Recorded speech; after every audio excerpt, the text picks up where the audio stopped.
Hello, Eagles and draft fans. Welcome to the Big-Legged Waistbenders podcast. I'm your host, Wannab.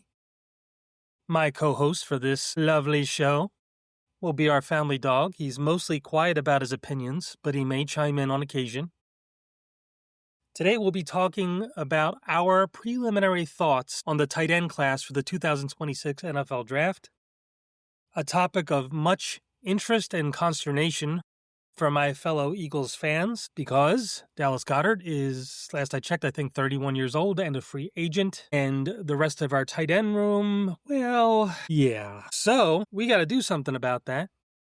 Also, our offensive line is aging a bit and becoming injured more than a bit, with a tight end room that doesn't block a whole bunch, combined with a scheme that, in theory, could potentially make much more use of tight ends as blockers and fullbacks and H-backs, move blockers, inline blockers, you name it. We need to address that tight end room to help the run game. And frankly, we just need a starting tight end depending on what happens with Dallas Goedert. We'll know more by the draft. The free agency happens before the draft.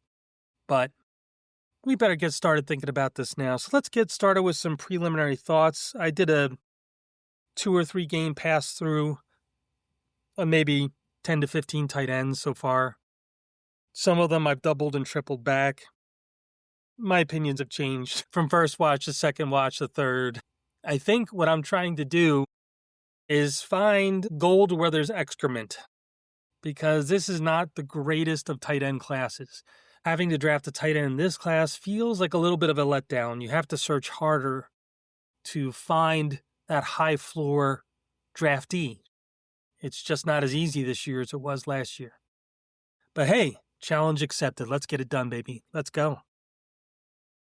First tight end I'd like to talk about, Max Clare, tight end from Ohio State. The first phrase that comes to my mind with Max Clare is turns on a dime. You'll see him run a short whip route over the middle where he starts going towards the sideline, perpendicular to the line of scrimmage. As soon as the defender starts to take a couple strides in that direction, he whips around back, and he's wide open. The slot receiver behavior more so than tight end typical behavior. I tend to have a soft spot for those types of tight ends, to be honest with you, sometimes to a detriment. So I watched extra Max Clare to make sure I wasn't falling in love too quickly. He does turn on the dime pretty well, both in routes and in trick plays and in schemed up plays and as a blocker. Now that turn ability as a blocker, that balance, that ability to on the move, turn, find your target in space, meet that target, being a defender that you're blocking, that ability to meet that target square, maintain the block, get your butt in the gap, keep the defender out of the gap, and allow your running back to spring for a big game, or that wide receiver you're blocking for, whoever it might be.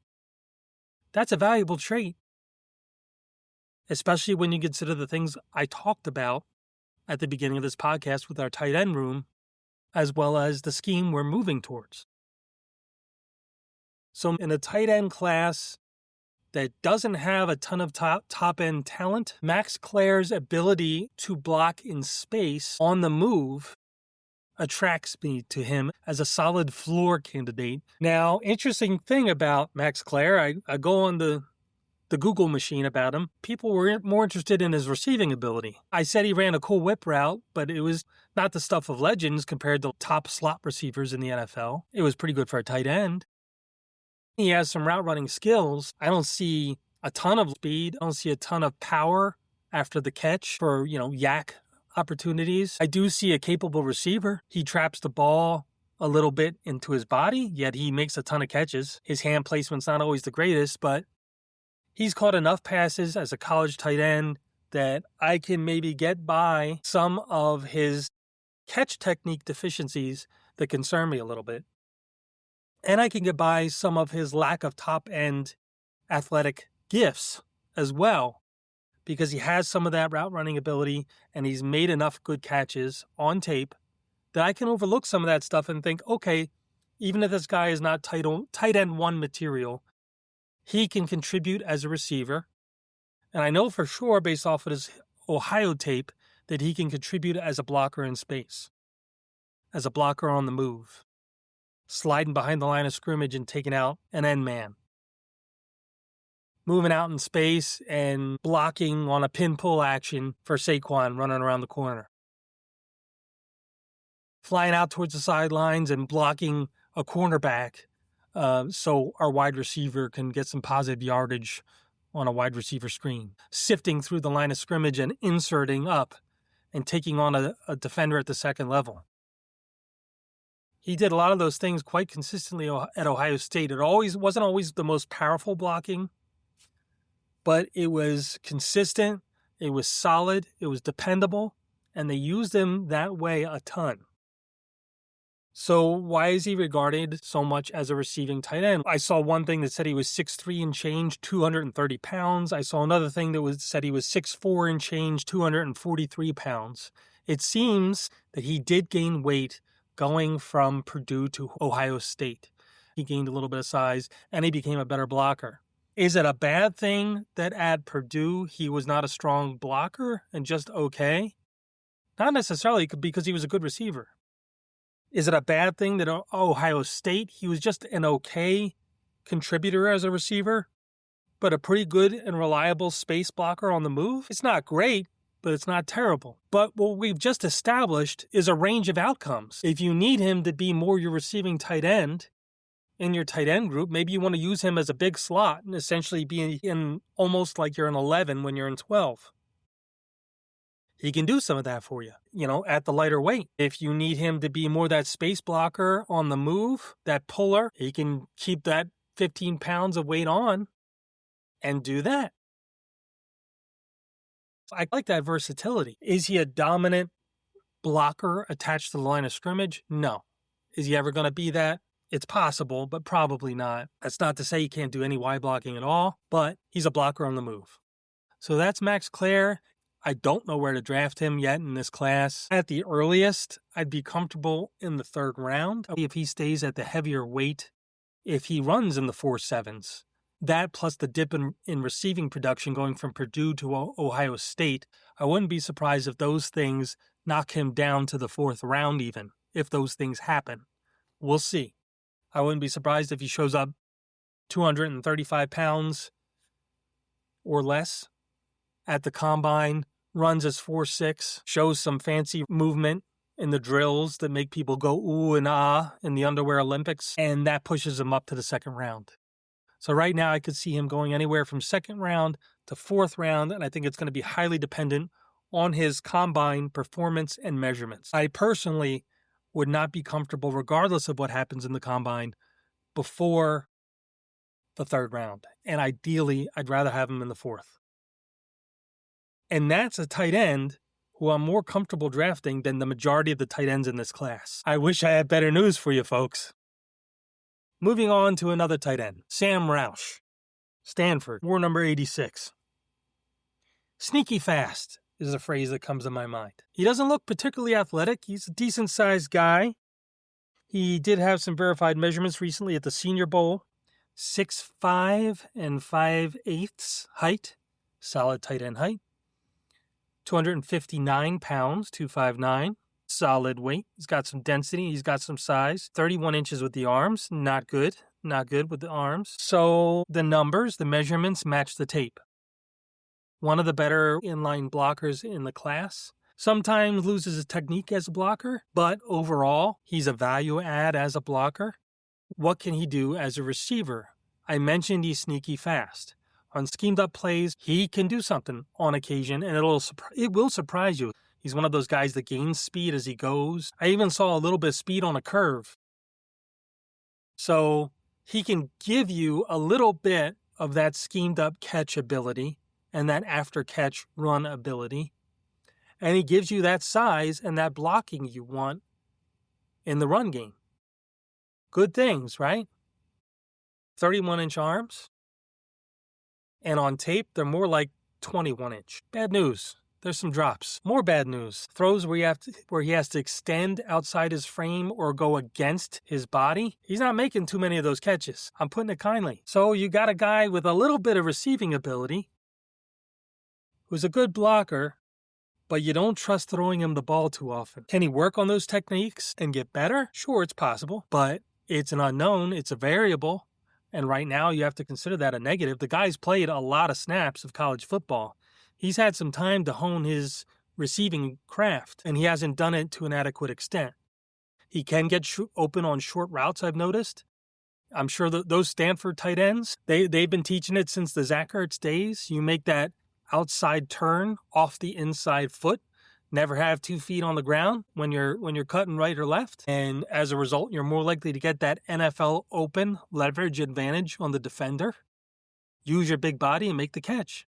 That's what Zach Ertz did in college. He wasn't skinny, quick Zach Ertz in his prime with the Eagles. And back in 2012, he was 250 pounds. That's 250 pounds Zach Ertz. He got open with route running guile, not explosive change of direction and quickness and speed. And he got NFL open and he made tough catches. Sam Roush is not quite as nimble as the 250-pound version of Zach Ertz as a route runner.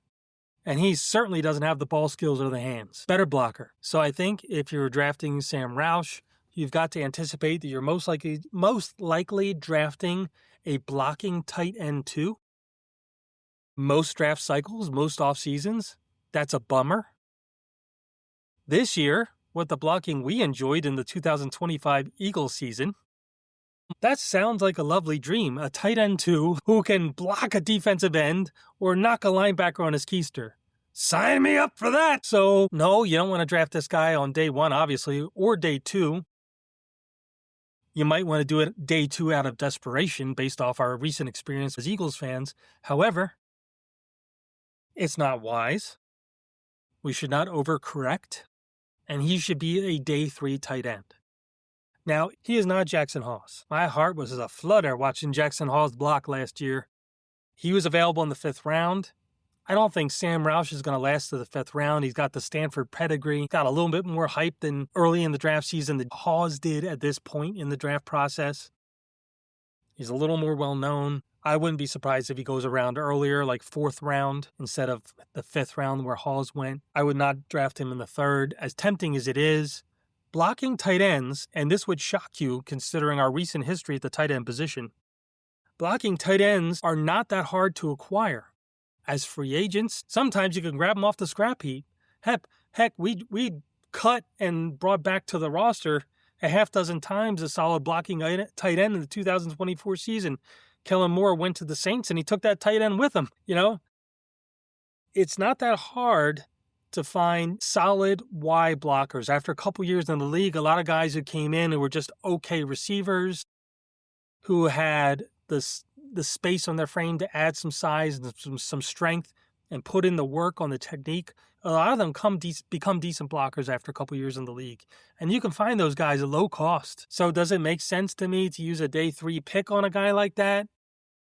Right now, maybe not. If we don't get Dallas Goedert back, if we don't acquire any other tight ends as receivers, if we're using picks in this draft, I hope it's somebody that can not only contribute as a blocker, but also somewhat as a receiver, more than just one catch every 5 games sort of receiver. So I'm less inclined to make that draft pick on day 3. I will be tempted, though, at some point, depending on how the board goes. And I do think he's going to be a solid NFL player. I just need him to catch the ball. All right, moving on. Eli Reardon, Notre Dame. At times, he looked a lot like Dallas Goedert, just from an aesthetic look. Just what they look like walking around the field. They both look like NFL tight ends. They look like guys that can give you a little bit as a blocker and a little bit as a runner and a receiver. Unfortunately, Eli Reardon might be fool's gold. There's times where he shows a burst of speed, that solid NFL tight end aesthetic, that solid NFL tight end size. He's basically a quarter of an inch shy of 6'6". He's 244 pounds, 1058 hands, 32-inch arms, which the arm length does show up in a negative way at times as a blocker and as a receiver. So there's solid size there, but let's rewind time. Let's go back to the combine measurements of Dallas Goedert. He was a little bit over an inch shorter, but His arm length was 2 inches longer. He had that basketball background, and it showed when he went up for the ball in a way that it does not show for Eli Reardon. He was 12 pounds heavier. He was more dense. And on his FCS college tape, he was a higher upside blocker. So with Eli Reardon, the blocking, it doesn't look as powerful as what a young Dallas Goedert gave you. It's a little more hit or miss. At times, the technique looks good. Other times, it looks like he realizes he doesn't have the density and the power for some of the guys he's going to block. And he kind of almost like folds his arms and like delivers a blow with his body without getting his hands involved early enough in the rep. So I have seen him do some solid blocks as a Y. As a move blocker, he's careful. He gets low to try and make sure he gets square on the block. He has to go kind of slow to make sure he doesn't whiff. He did have some solid blocks in space. He did have some solid blocks as a perimeter blocker. So is he a passable NFL blocker? Probably. Does he have space, I should say, on his long 6'6" frame to add more size and become a more powerful blocker? Probably. So in a world where he comes in and he's not enough of a contributor as a receiver, or maybe not quite as good a blocker as you're hoping for, can you add some size and some technique to him over the course of a year or two and make him a solid to good tight end too? It's possible. He has a burst of speed. I don't know what his measured time's going to be, but you can see it on tape. Don't ask him to make too many cuts or turns. It's more straight line speed. At times, he'll do that slice behind the line of scrimmage thing that Dallas Goedert does so well. Bluff that he's going to block the defensive end, avoid him, do that little arrow route out to the sidelines and make a catch going at a decent rate of speed. I did see him turn the corner a little bit and like break a tackle and get a little bit of yak on a couple of those plays. I think it was against Pittsburgh, so take that with a grain of salt because from what I'm seeing so far, Pittsburgh this year in college did not defend tight ends too well. There's a lot of tight ends that have good days against Pittsburgh, but he's got a little bit of scheme touch ability. How's his hands? Oh, it's an adventure. I only watched a 2 or 3 game sample size, but there was some scary stuff. If the ball was even like a millimeter below his nipples, I'm exaggerating slightly. Maybe I just wanted to say nipples for fun. I don't know. If the ball was, just middle of his chest, sometimes he was underhanding it. What? Why are you underhanding the ball there? That's overhand, buddy, overhand. And when he underhands the ball, whether it's waist high or low chest high, or whether it's truly a low ball that he has to underhand, it doesn't look like he's trying to catch a football. It looks like he's trying to catch a cantaloupe, a watermelon, not a football. His hands are wide apart. I've seen some drops. I saw too many drops, bad ones, in this small sample size. Overhand, it looked a little better. He'd bring his hands up and they'd be sort of together. At least his overhand technique looks good. But then as the last second, as the ball's arriving, he widens out his hands and claps them back on the ball. What's the good of bringing up your hands together like a diamond to catch the ball, just to widen them out at the last possible second, right before you catch it, to close it on the ball again, and possibly clap it and drop the ball? So he's got some hands issues. He has some route running issues. He has some blocking issues. Does he have some utility as a receiver and a blocker, especially in the future if you see him work on things? Absolutely. Most likely outcome is a year or two in, he's a tight end 2. I don't know if it's more likely that he becomes a tight end 1 versus a tight end 3 in the future. If I had to bet on it, he's more likely to become a tight end 3 than a tight end 1. Only watched 2 or 3 games of tape, maybe some highlights. I feel bad talking badly about these guys. But hey, this is a draft podcast. We're evaluating draft prospects. We got to call it like we see it. Beware drafting this guy on day 2. All right, next draft prospect. Josh Cuevas. He was one of the first guys I watched. Doesn't have ideal length for an NFL tight end. You could see it on tape. You don't even have to see the official measurements. Doesn't have the ideal route running nimbleness, even as a blocker in space. And on the move, he was solid. But at times, you would see him doing that thing Eli Reardon did where he'd really slow down and crouch down to make sure he didn't miss the block. It's okay. Usable. Not bad. Probably a little better than Reardon as a space blocker. Probably, I'd say, a little more reliable than Reardon even as a Y attached to the line of scrimmage. Solid, versatile blocker. Not going to dominate or wow you in any aspect as a blocker. Not going to be a major hindrance either. So what's he got as a receiver? At first glance, I thought not a whole lot. He wasn't getting used in the offense a lot. His stats were just okay. I saw a little bit of stiffness in his body as a route runner. I did see a few schemed up tight end throws out to the flats where he caught the ball and showed a burst of juice. I saw maybe, a little bit of yak there. Not a ton, but a little bit. I'm like, okay, he's serviceable in a rotation. Maybe you have 2 or 3 tight end 2 quality guys you use in rotation, and he's part of that. Maybe he's just a solid tight end 2 that can do a little bit of everything. Maybe he's a tight end 3, I'm not sure. And so I go and I watch tight end after tight end. I watch Eli Reardon. I watch Jack Andrews. I watch this guy, that guy. I watch higher ranked guys because there's a lot of them. And each time I'm watching these other guys, one of the thoughts that keeps popping up in my very tiny brain is, I think I'd rather just draft Josh Cuevas. These guys did more in college in certain aspects. They're more talked about. If you really squint your eyes, some of them might have a higher ceiling, but I kind of like that floor of Cuevas. Maybe I like Cuevas better than I realize and need to re-examine that tape. So I go back to Cuevas, and I realize those 3 or 4 catch days of his versus the 3 or 4 catch days of some of these other tight ends with the bigger names, he's more impressive. They're getting stuff schemed up for them that he's not, or maybe they just kind of ran down the seam and there was a huge hole in the defense and nobody covered them, and they stopped and waited for the ball, caught it, and they had a 40-yard catch on the resume. Well, congratulations, I could have caught that too. So I'm not too impressed by that catch. But his catches weren't like that for the most part. I mean, he had a catch or 2 like that where the defense just forgot about him and he got lucky.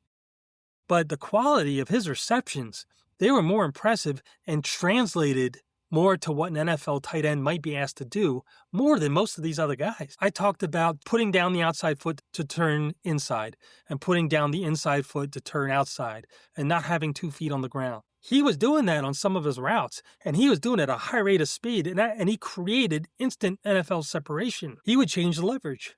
The defender would have outside leverage on him. He'd make that sharp, hard cut, and he'd run on a straight line right out to the sidelines that his quarterback could anticipate. It's not enough to make a cut and a route and go left or right and be open. You got to be open when and where your NFL quarterback expects you to be open. Everybody talks about anticipatory throws. And yes, some throws are more anticipatory than others.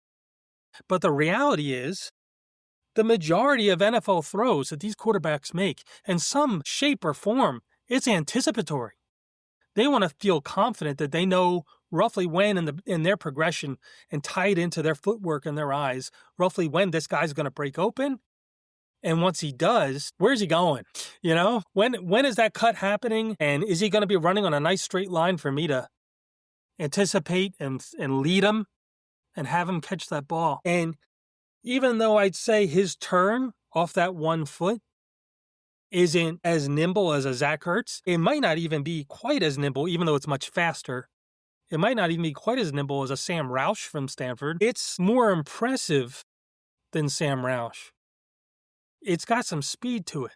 There's a sudden burst of speed with an angular cut that's under control, and then he's running on a straight line with leverage with maybe 10 to 20 yards between him and the sideline for his quarterback to make that throw. And he makes the catch. He makes those toe tap catches along the sidelines where he's kind of falling and it's a low ball, or that it's a little bit behind him and the defender ends up draped all over his back. He'll make those low catches through contact and with body control and keep his feet in bounds or a foot in the knee. I've seen it like a half dozen times. He went to the Senior Bowl. I watched the Senior Bowl tape. I wasn't there. I watched the practice tape. He did it there too. He didn't have a big stat line during the Senior Bowl game. I couldn't see the whole route from the broadcast copy. But early in the game, he goes out on a short, simple route, cuts to the right, the overhang, that defender in the box, has outside leverage on him. By the time the ball gets to him, guess who has outside leverage by the time the broadcast camera gets there? Josh Cuevas. He went from the defender being outside of him to the defender being inside of him, and he made the tough catch going out of bounds. And a 5-yard out, a 10-yard out, it's not the most exciting thing in the world. It's not the stuff of legends. But he does it with enough speed and with enough route running juice and with enough ball skills that this is a translatable skill to the NFL level. Sam Roush can make that same cut. He's going to be doing it slower. He's probably not going to be making that tough catch heading out to the sidelines either. He has good speed. He's a little bit more nimble than I initially gave him credit on those schemed up touches to the sidelines where you're swiping across, bluffing that you're going to block, and next thing you know, you pop out for a catch. It could be a play action fake. It could be an RPO. It could be that you're just going out to be a lead blocker on a QB run or sweep or something. He's got that burst of speed where he can gain that outside leverage on the overhang, on the linebacker, or whatever it is that's in the box. He can gain that outside leverage, catch that ball, not bobble it, and turn upfield with some speed and a little bit of density. Even though there's not a ton of wiggle with his yak, he's got a little density and that burst of speed, and he can turn a little bit, as I've already mentioned. So he can turn the quarter on that short schemed up touch to the sidelines and get you a good 10, 15 yards. He can catch a ball on the move in the middle of the field, cut north. If there's a hole in the defense, he might get an additional 20 yards. So he's got that little burst of speed. He's got decent hands. He's got decent body control. And he's got decent density. He's 6'3-ish, 250-ish. That's not bad. He's not very long, 31-plus inch arms. Not ideal. But like I said, we're looking to turn excrement into gold in this draft class. Is this potentially an undervalued guy who maybe isn't a star in the passing game, but gives you enough as a blocker to stay on the field, both as a Y and as an on-the-move blocker, and can contribute as a receiver? I think there's a strong possibility of that. Does he have enough natural athleticism? Does he have enough speed? I think he does. Does he have enough hands? The hands technique is not the greatest.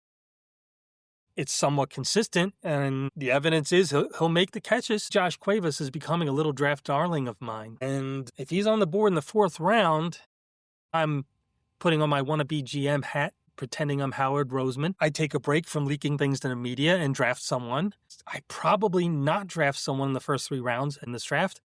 But early 4th round, I'm interested. I'd be scared to wait to the back end of the 4th round, even though he might last that long. If he runs a good time at the Combine, especially after a solid performance at the Senior Bowl, possible late 4th, he might be gone. I don't know. He doesn't have the big name. He doesn't have quite the big measurables. He doesn't have quite the big production. There's a strong possibility he'll be there at our late 4th round pick.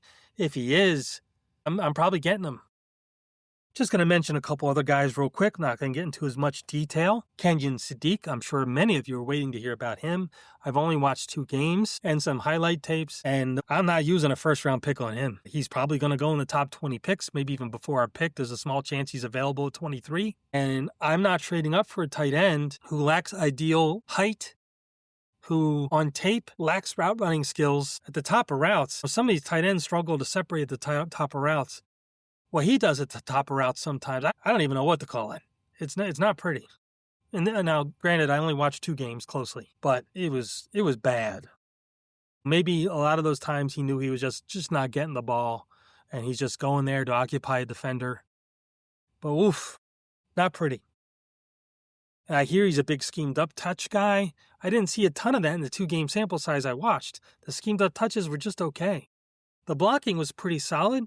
Kind of in the Cuevas category as a blocker. Versatile, a little bit on the move, a little bit in line. His technique was not as good as Cuevas. He looked a little stronger than Cuevas, but with worse technique, so it kind of made them similar level blockers. We don't know his official height yet, but probably longer arms, probably faster 40 time. If you squint your eyes, you can see the upside there with Kenyon Sadiq. He might make some team in the first round very happy. Especially in too high world, you got to figure out how to manufacture short stuff.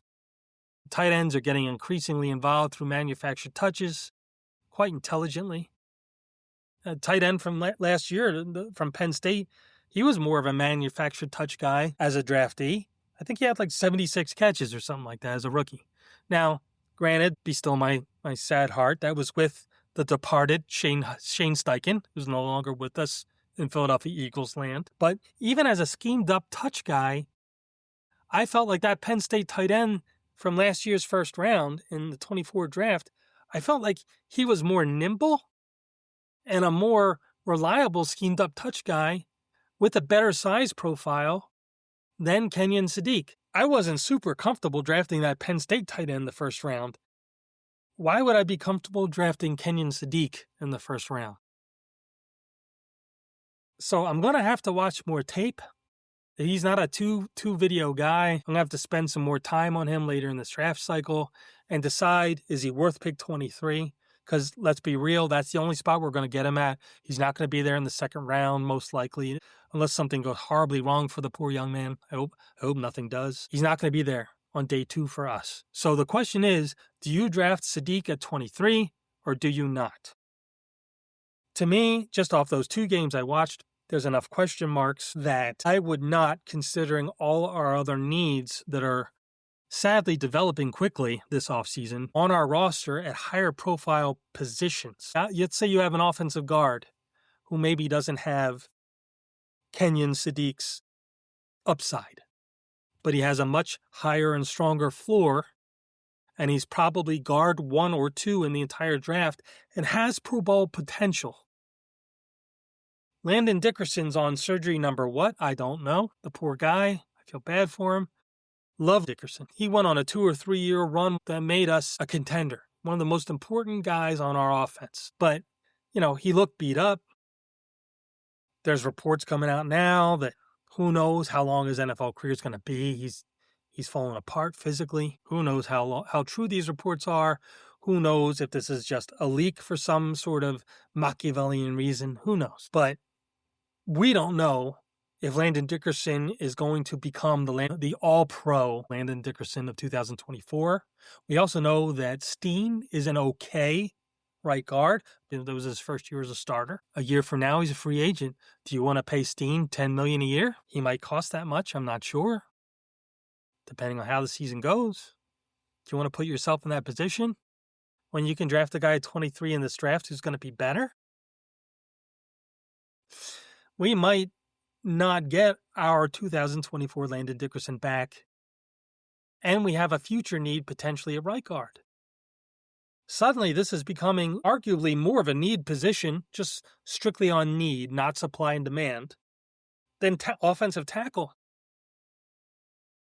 Lane might be here another year. He might be here 2 more years if we're lucky. Jordan Mailata might be here a couple more years, and he's still in his prime. Fred Johnson, if we're lucky, we might be able to retain him. He wants to be a starter, and he's probably going to take less money, it sounds like, to get the chance to start. But maybe you can work something out with Fred Johnson where you can put him on a high-end backup, low-end starter bridge contract for a couple years to give yourself some protection if Lane does get hurt or does retire. We don't have that at guard right now. We have Brett Toth at backup guard and a bunch of guys coming off the rookie year, most of which played more at other positions in college. Center and offensive tackle, namely. I could see Cam Williams possibly sliding into guard.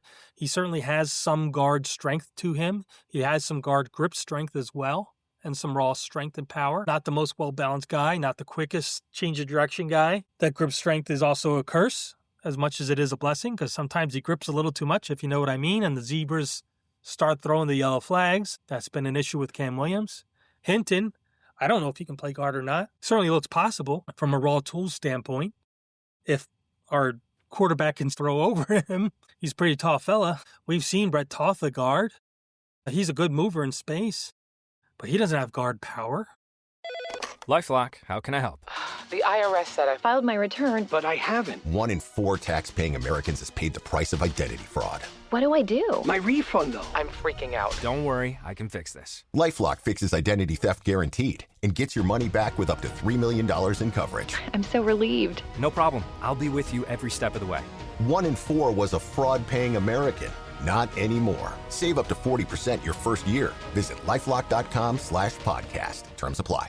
LinkedIn is pretty great at a lot of things, like helping you tap into the latest trends and insights in your field. We cannot stop your coworker from tapping her pencil. LinkedIn can help you find new jobs that align with your career goals.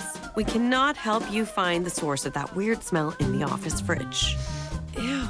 And while we can't stop your coworkers from bringing their hobbies into the office, LinkedIn can help you bring your career to the next level. LinkedIn is the network that works for you. Every sip of Coca-Cola brings you closer to the excitement of the FIFA World Cup 26.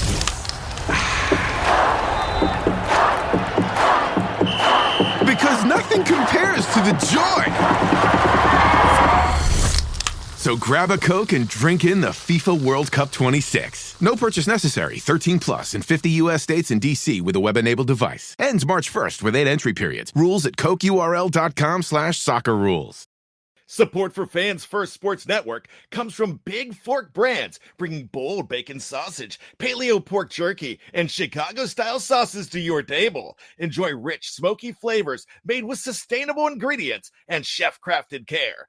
Big Fork uses 100% heritage hogs raised outdoors without antibiotics and has been featured by Food and Wine, the Chicago Tribune, and QVC for their bold flavors. Listeners visit bigforkbrands.com and receive 20% off at checkout using promo code FFSN. Bigforkbrands.com, promo code FFSN.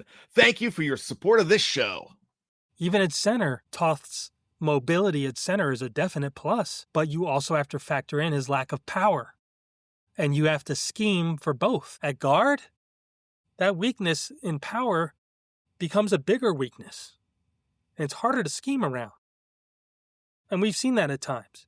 And that's why when he had to fill in at center, he was much more effective than when he filled in at guard. So we might have questionable depth at guard, and we might have questionable starters at guard, and our one-year outlook at guard is also questionable.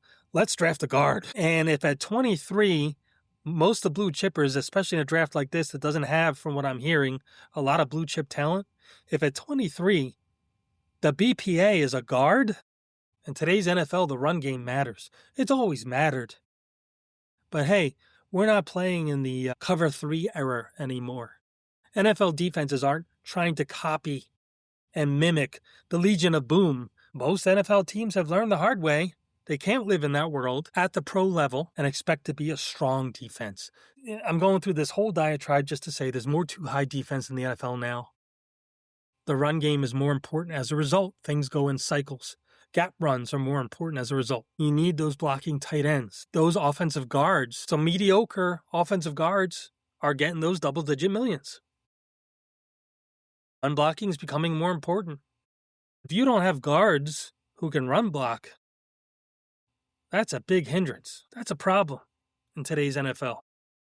This is a rather long diatribe, I apologize. But maybe guard is the pick at 23 instead of a Kenyon Sadiq. All right. Jack Andrews, just this time I'm going to go a little quicker through some of these guys. 6'4", verified, 44 pounds, 9'5" hands, only 31 plus 31 half an inch arms, 77 and change wingspan, not the longest guy, solid college route runner. You could see how he could be a solid pro route runner as well. Just felt, watching the 2 or 3 games I watched, that I wasn't seeing a strong NFL athlete. So I don't know how much of his pass receiving production is going to translate to the next level. Can you see him packing on some size in a year or two and becoming a strong blocker? Certainly possible, because even right now, as more of a receiver and less of a blocker, he shows good technique as a blocker in a lot of cases, and he's passable. From what I remember, hopefully I'm remembering correctly, his hand technique was pretty good compared to the rest of these guys I talked about. Day 3, maybe. I would not. Because I value the blocking, I want a little bit more blocking from whoever I'm grabbing with my first tight end on day 3. I'd like a little more speed and a little bit more athletic explosiveness as well. So in both cases, I have Cuevas ahead of him. I'm probably in the minority, and maybe I'm wrong. Okay, that brings us to Justin Jolie from NC State, 6'3", verified, 251 pounds, 251. According to people who watched his 24 tape, I was not one of them. He was faster, and at one point he was listed at a lighter weight. Former wide receiver. He does have some wide receiver ball skills. catching balls away from his body, extending for balls, going low, shows body control up in the air along the sidelines, can catch the ball through contact at his current weight and size quite well. At times in college was a little bit of a contested catch monster. He caught the easy ones, he caught the hard ones. At times I felt like his hand technique was the greatest and his hands were a little bit farther apart, but when you make that many catches, who am I to judge? The guy catches the ball. When I did my initial write-up about Senior Bowl tight ends a couple weeks back and posted it on the Patreon at the Eagles Film Room, I didn't even list him as my top 3 most interesting tight ends. He was a guy with an asterisk, despite those ball skills, despite those pretty good hands. And my reasoning for that was he looked a little smaller, and I didn't see the athleticism. I didn't see the consistent separation skills either on his 2025 tape. I didn't watch 24. But at roughly 250 plus pounds that he was probably playing at, I didn't see a separator. But we've all learned the hard way. Contested catch monsters alone who don't separate or bring something else to the table, that doesn't always translate from college to the pros. He'd occasionally get some strong separation. But it was one of those routes where he's going real slow leading into it, and then he makes a real explosive angular cut. But it was so quick, and it was with such a slow route pace, I didn't feel, looking at those route breaks, like Justin Joly was always going to be open when and where the quarterback expected him. And I didn't feel like I saw the athleticism that necessarily translated to the next level. So yeah, he occasionally stuck his leg on the ground, cut outside, and made a college defender playing way off look silly. But a bunch of other times he'd make that same cut with a slow developing route, and he was blanketed. I am way below consensus on this guy compared to most people. So frankly, I'm a little scared. Justin Joly, watching him, I found myself rooting for him. He gave effort as a blocker, both in line and on the move. His technique wasn't always the greatest, but he gave effort and he wasn't useless in either area. But you're not really drafting this guy for his blocking. You're drafting this guy for his receiving. And if his athleticism and speed and separation skills might not translate from the college level to the pros, what are we doing here? Where do you draft that guy? Maybe I just caught a bad 2-game sample. When I saw the Senior Bowl, I felt like it confirmed what I was thinking. I didn't see the separation skills. Just in terms of speed and explosiveness, the yak was not there. It wasn't. So where is this guy? Is his floor lower as a draft prospect than we realize? How much lighter was he playing in 2024? How much more open consistently and predictably for the quarterback was he in 2024 versus 2025? One of the games I watched where he went off a little bit was against Pittsburgh, and like I mentioned earlier in this podcast, everybody's going off against Pittsburgh. It's almost like they paid off the Pittsburgh defense. Hey, make my draft tape look good, please. I apologize to the University of Pittsburgh. He had this dramatic play where he was left open. It was a coverage bust. He caught the ball, and then he runs downfield, and he has a strain of some sort. And he's one-legged running, hipping and hopping, one-legged down the field, and the defense is closing on him. And you just hear the Chariots of Fire music in your head, and you're like, go, Justin! You root for this guy. You saw another catch, I think it was probably also against Pittsburgh, I can't remember who it was against. You saw this one over-the-shoulder catch where he was running down the field, wide open. The ball drops. It's a deep ball, too, with a lot of air under it. And he tracks it. And he doesn't break stride. He doesn't break a sweat. And he does the Willie Mays over-the-shoulder catch like it's nothing. You could see that wide receiver skill in his background. He was a wide receiver before he was converted to tight end, before he added those 30 pounds of whatever of weight he's added. By the way, in terms of range of outcomes, I don't think you can add more weight than the current 250-ish pounds that he's currently at. Since I'm already questioning his NFL athleticism now, and since his upside as a blocker is somewhat limited, I don't think you want to make him 265. I don't know what you're going to get there. Maybe you can convert him to a fullback type that can give you a little bit as a receiver, but how high do you draft that guy? And I threw in a lot of maybes there. It makes me a little uncomfortable. So I'm uncomfortable that I'm out on a branch with Justin Joly. I'd probably let somebody else overdraft him. Another fellow I should talk about, former quarterback, yada, yada, yada. Everybody's going to tell that story probably. Eli Stowers. more of a big slot. Gives you some effort as a blocker, can block in space a little bit. I wouldn't count on him to be a major piece as a blocker. The question is he enough of a receiver that he's worthy of being schemed around a little bit as a blocker? I wouldn't be surprised if he goes in the second round. I won't be surprised if he's the second tight end taken in this draft. But does his current receiving ability on tape translate to the NFL? Early indications for me are no. Maybe I was very unlucky. Maybe I'm doing this guy a disservice. I watched Auburn. I watched Alabama. I think I watched the LSU game too. Ooh, it was not good. If you're primarily a receiving tight end, and that's your claim to fame as a draftee, and you're going on day 2, potentially early day 2, and on that big stage, you failed to make catch after catch after catch. And your routes were okay, not amazing, and your speed was good for a tight end. He's more of a big slot. He probably played around 230-ish. I'm not talking about a freaky fast guy at the NFL level. Will he have decent athleticism for an NFL tight end? Sure. But I doubt that he's like a 4.4 guy. I didn't see like amazing route running. The hands were just okay. The tough catch ability was, in the 3 games I watched, not great. The yak ability was just okay. Maybe he can become a decent schemed-up guy. He did show enough athleticism where you could scheme up like a Kellen Moore simple stick route, 2-man route combo, and he's probably going to be open, heading towards the sideline. Probably. It's not a big yak play. It's a way to get the ball out of the quarterback's hands. It could be useful on like a 3rd and short or low red zone, depending on how you design it. Can he do that? Probably, but with his size being, just all right. Not ideal. Is his receiving ability overall good enough to take on in the second round? No. In that Bama game and the Arkansas game, I think it was Arkansas, maybe it was Auburn. I'm getting my A's mixed up. I apologize. He couldn't make the catch through contact numerous times. He couldn't make catches outside his body with his arms stretched out numerous times, even ones that were like belly button, chest high. The ones that Eli Reardon would have been extending his arms, trying to catch a watermelon with his hands like 2 feet apart, underhanded. Sorry, Eli Reardon. I apologize. He wasn't making those grabs even when there wasn't contact, even when he was just NFL open, there was a guy close behind him, but he wasn't necessarily getting hit. He didn't make some of those catches in those games either. And he had 1 or 2 just flat out awful drops. I'm out.